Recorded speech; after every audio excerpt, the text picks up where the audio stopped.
Hi, my name is Sister Colette Kane. I'm a Dominican Sister and I'm working here in Wicklow Town.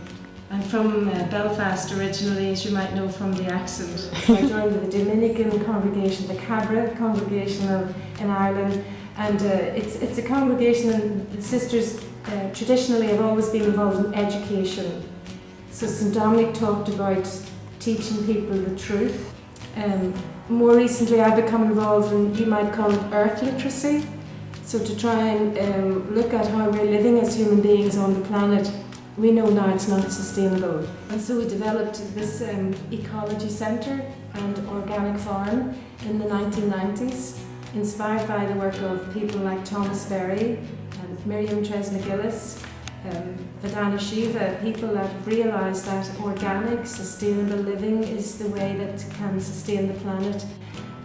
I love swimming. I'm so fortunate to live by the sea, and I swim most mornings, winter and summer, in the sea.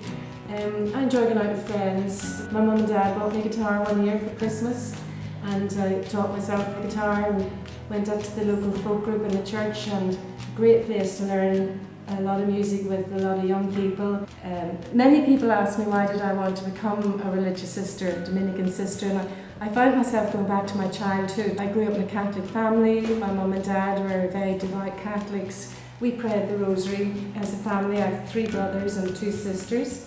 I worked in a monastery of Dominican nuns, and I thought, what am I going to do in a monastery for 6 weeks with a bunch of nuns?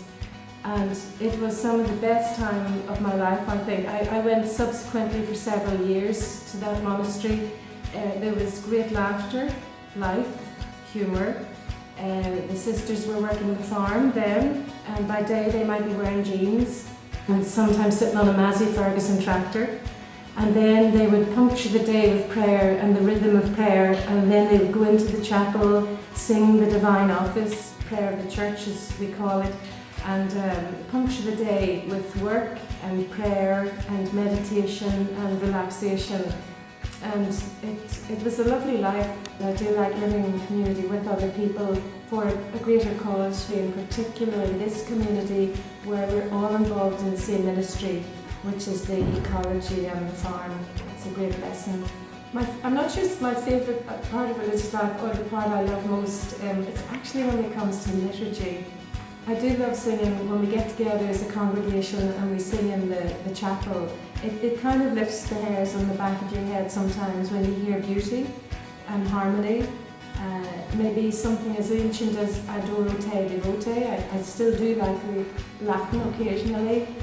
And there are many vocations, and I did go out with lads in college, and that idea of being with one person for life is a really beautiful vocation.